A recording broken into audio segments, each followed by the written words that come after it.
कलयुग केवल नाम आधारा, सुमरि सुमरि नर उतरहि पारा। ना कलिकरम न भगति विवेकु, राम नाम अवलंबन एकु। नमस्कार दोस्तों, मैं अविनाश दास रेशनल कबीर यूट्यूब चैनल में आप सबका हार्दिक स्वागत करता हूं। यदि चैनल को सब्सक्राइब नहीं किए हैं तो सब्सक्राइब जरूर करें, शेयर करके अपने साथियों तक पहुंचाएं, सभी ग्रुपों में पहुंचाएं, बेल आइकन को प्रेस करें, ऑल नोटिफिकेशन ऑन रखें ताकि हर नया अपडेट आप तक पहुंच सके।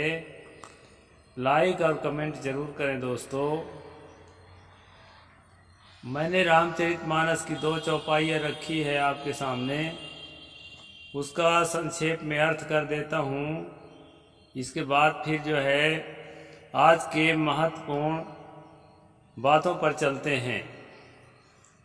साथियों, इस चैनल का उद्देश्य किसी भी जाति, धर्म, संप्रदाय या व्यक्ति विशेष को आहत पहुंचाना नहीं है। इस चैनल का उद्देश्य है तर्कशीलता को विकसित करना, वैज्ञानिक सोच को आगे बढ़ाना और देश को प्रगति के पथ पर अग्रसर करना। इस महत्वपूर्ण कार्य में अपना भागीदारी सुनिश्चित करना। मैंने 2 चौपाइयाँ आपके सामने रखी है, उसको संक्षेप में अर्थ बता देता हूँ सादा हिंदी में। कहा है कलयुग केवल नाम आधारा, सुमर सुमर नर उतरहु पारा। ये राम भक्ति की चौपाई है। तुलसी दुबे कहते हैं कि ये कलयुग में अर्थात आज के ज़माने में केवल नाम का ही आधार है, और नाम को स्मरण करके, सुमरण करके, बार बार रिपीट करके, आंख बंद करके मन ही मन उस नाम को बार बार गुनगुना करके सारा संसार के सारा कारोबार छोड़ करके केवल नाम का आधार लेकर के लोग भवसागर से पार उतर सकते हैं, अपना कल्याण कर सकते हैं। और वह नाम कौन सा है दोस्तों? दूसरा एक और चौपाई वहीं से मैंने लिया है। ना कलि करम न भगति विवेकु। इस कलयुग में, आज के ज़माने में किसी भी प्रकार के सत्कर्म की आवश्यकता नहीं है और ना ही किसी अनुशासता के, किसी गुरु की भक्ति करने की जरूरत है। ना कलि कर्म न भगति विवेक, और ना ही विवेक विचार करने की जरूरत है, ना तर्कशीलता को विकसित करने की जरूरत है। इस कलयुग में तो केवल राम नाम का आधार ले ले तो सब कुछ ठीक हो जाएगा, लौकिक सुख प्राप्त हो जाएगा, मरने के बाद साकेत धाम स्वर्ग लोक भी मिल जाएगा। इस प्रकार की धारणा जो है रामचरितमानस में रामानंदी संप्रदाय का जो आजकल जो सबसे ज़्यादा मान्य ग्रंथ है उसमें बताया गया है दोस्तों। अब आपको विवेक करना है, आप सब रेशनल हैं। यह चैनल रेशनलिज्म को आगे बढ़ाने के लिए ही है दोस्तों। सतगुरु कबीर साहिब ने इसीलिए कहा था, आदि अंत युग युग मोहि राम ही ते संग्राम। मेरा तो राम से ही युद्ध है, आदि अंत और युग युग, क्योंकि राम के नाम पर बहुत भ्रम फैलाया गया है और उसी भ्रम के साथ में संघर्ष करता रहूँगा, ऐसा सतगुरु कबीर साहिब ने कहा था। तो दोस्तों, राम के नाम पर, भक्ति के नाम पर कितने प्रकार के भ्रम हैं और उसका कैसा खंडन किया गया। जिन लोगों को यह भ्रम है कि स्वामी रामानंद के शिष्य कबीर थे, उन्होंने मर्यादा के लिए शिष्य बनाया था या किसी भी काम के लिए शिष्य बनाया था, जाने में बनाया था, अनजाने में जो भी बनाया था, ऐसा जिन लोगों को भ्रम है उन लोगों को आज मैं 38 अंतर बताऊंगा। इस पुस्तक के माध्यम से कबीर और रामानंद, दोस्तों यह एक ऐसी पुस्तक है कि पूरा जो है पोस्टमार्टम करके बता रहा है कि कबीर साहब का और स्वामी रामानंद का संबंध दूर दूर कभी नहीं रहा है, क्योंकि शिष्य जो है गुरु से ही कुछ सीखता है, और यदि उससे कुछ सीखा नहीं गया है, उसके चरण चिन्हों पर चला नहीं गया है, उसकी बातों को माना नहीं गया है, तो वो शिष्य नहीं हो सकता है। इन्हीं बातों को लेकर के लेखक ने, पूज्य श्री सनातन साहिब जी ने, जो किताब के लेखक हैं, उन्होंने 38 अंतर इसमें दिया है दोस्तों। उसको हम लोग अनुशीलन करते हैं। अंतर नंबर 1, अंतरात्मा की उपासना, स्वसत्ता की, आत्मसत्ता की उपासना, और आत्मविश्वास, आत्मदृढ़ता, और जो है अपने आप पर भरोसा करके, और जो है सारे कर्मों को करना। इस प्रकार से यहाँ अंतरात्मा की उपासना है दोस्तों। और आगे दशरथ, इनके जो है स्वामी रामानंद दशरथी राम की उपासना पर जोर, उनकी सारी किताबों को पढ़ करके अभी कई महीने से मैं बता ही रहा हूँ। निर्गुण उपासना, चेतन तत्व, सगुण उपासना पर बल। स्वामी रामानंद जो है निर्जीव पुतला पुतरिया पर जो है उनकी उपासना करना है। यहाँ चेतन सगुण उपासना अर्थात निर्गुण उपासना अर्थात जो है जीवित मनुष्यों को सम्मान देना। मूर्ति पूजा का खंडन, मूर्ति पूजा पर आस्था। चौथा नंबर है वर्णाश्रम व्यवस्था का विरोध। संत कबीर वर्णाश्रम व्यवस्था, जाति पाति ऊंच नीच का विरोध कर रहे हैं, और जो है स्वामी रामानंद जाति पाति ऊंच नीच का समर्थन कर रहे हैं, वर्णाश्रम व्यवस्था का समर्थन। पांचवा अवतारवाद का खंडन, जो यह माना गया है कि परमात्मा अवतार लेकर के बार बार आता है और धरती में और लोगों को कल्याण के रास्ते पर लगाता है, दुष्टों का अंत करता है। इसका संत कबीर ने खंडन किया, और स्वामी रामानंद अवतारवाद पर विश्वास। छठवां नंबर विवेक प्रमाण पर जोर, वैज्ञानिक चिंतन, और स्वामी रामानंद शास्त्र प्रमाण की प्रमुखता, वेद अकाट्य हैं। सातवां नंबर तप्त सर चाप अंकन निषेध, तप्त सर चाप अंकन अनिवार्य। आठवां नंबर लक्ष्मण सीता तथा हनुमान पूज्य नहीं है, लक्ष्मण हनुमान सीता आदि भी पूज्य हैं। नौवां नंबर शालिग्राम का खंडन। शालिग्राम एक पत्थर होता है दोस्तों गोल गोल, उसका खंडन किया गया है, और जबकि रामानंद शालिग्राम की पूजा का समर्थन। 10वां नंबर गुरु की कोई जाति नहीं, ब्राह्मण ही गुरु हो सकता है। कबीर कहते हैं गुरु की कोई जाति नहीं, स्वामी रामानंद के सिद्धांत कहता है ब्राह्मण जाति के लोग ही गुरु हो सकते हैं। अब यहाँ 11वां नंबर सभी मनुष्यों की बराबरी पर जोर, और स्वामी रामानंद ब्राह्मणों की श्रेष्ठता पर जोर। संत कबीर विवेकवादी दृष्टिकोण, स्वामी रामानंद परंपरावादी दृष्टिकोण। संत कबीर देवी देवता का खंडन, स्वामी रामानंद देवी देवता भी पूज्य।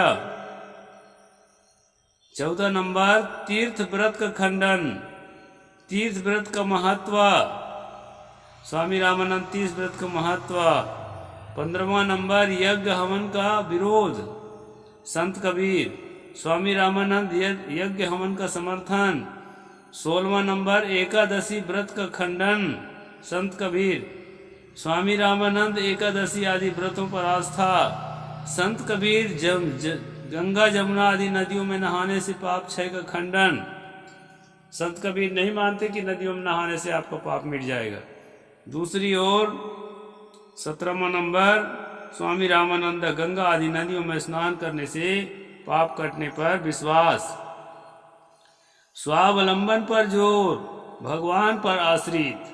18वां नंबर संत कबीर स्वावलंबन पर जोर, आत्मविश्वास पर जोर और स्वामी रामानंद भगवान पर जोर, भगवान पर आश्रित। 19वां नंबर मानवतावादी विचार और स्वामी रामानंद कट्टर हिंदूवादी विचार।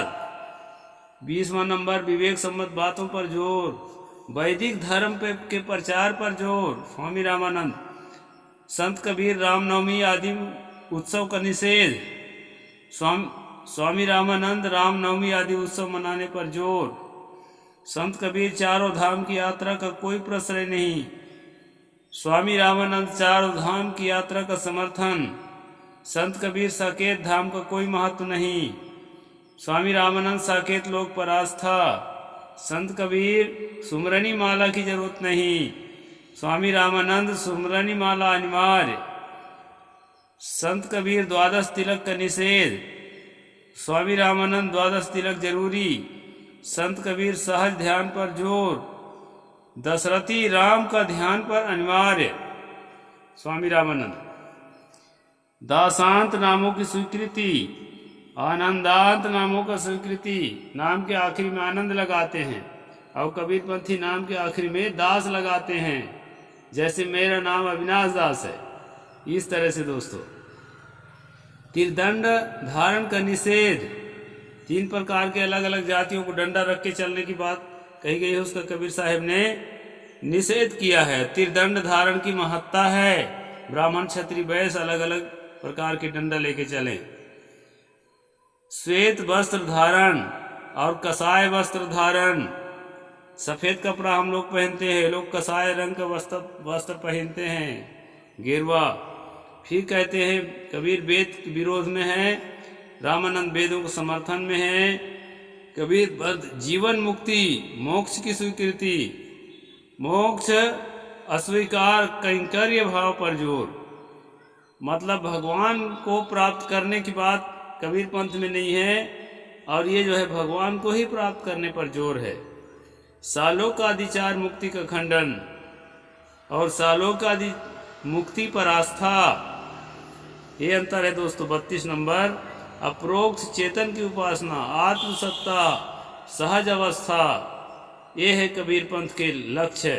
और इधर दूसरी ओर परोक्ष ईश्वर, बाहर में रामनाथ जैसा कोई ईश्वर है उसकी उपासना, ये नंबर 33 नंबर। और 34 नंबर है स्वर्ग नर्क का खंडन। स्वर्ग और नर्क होता है आकाश में, इस बात का कबीर पंथ में खंडन है दोस्तों। और स्वर्ग नर्क की मान्यता रामानंद के पंथ में है। मृत्यु के पश्चात मुक्ति का खंडन, मरने के बाद क्या होता है क्या नहीं होता है, बिन देखे वह देश की बात का है सुकूर, आप वही खारी खाते बेचत फिरे कपूर। कबीर साहब ने इस तरह से बहुत सारी वाणियों में खंडन किया है मरने के बाद जो मुक्ति होती है उसकी। और जो है स्वामी रामानंद मृत्यु के बाद मुक्ति लाभ की मान्यता।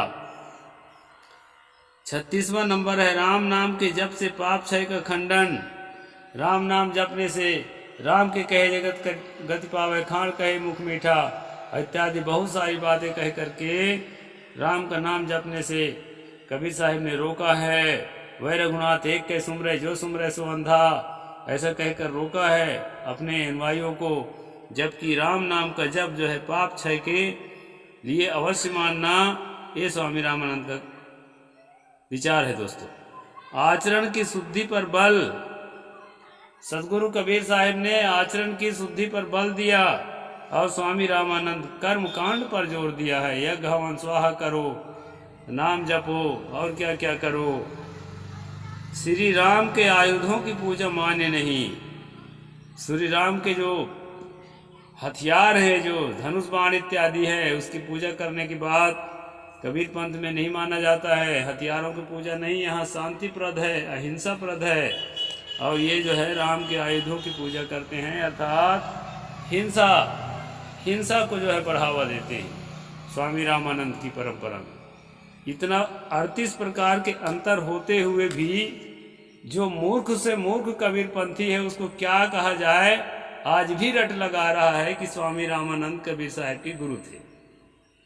इतना खोजपूर्ण 38 अंतर लिख करके जो है लेखक ने सबके सामने प्रस्तुत किया है, इसका कोई मूल्य नहीं है। और झूठी परंपरा जो जनता को खुश करने के चक्कर में, रुपया लेने के चक्कर में, सम्मान लेने के चक्कर में, आज भी हमारे कबीर पंथ में भी कई ऐसे लोग हैं, लकीर के फकीर, जो ये मानने को तैयार नहीं है कि साहेब जी का खोज सही है। तो दोस्तों 38 से भी ज़्यादा अंतर निकाले जा सकते हैं, लेकिन जो है 38 अंतर भी कम नहीं है बात को समझने के लिए कि स्वामी रामानंद का कबीर साहेब से कोई संबंध नहीं था, न गुरु न शिष्य, न गुरु भाई न मित्र, दूर दूर का संबंध यहाँ पर स्थापित नहीं हो पा रहा है। इन सारी बातों को यहाँ पर लेखक ने बहुत ही खोज, किताबों पर खोज करे हुई, कबीर वाणी पर और रामानंद वाणी पर, इसके बाद जो है ये बात उन्होंने लिखा है। साहेब बंदगी, जय जोहार, जय भीम, जय भारत।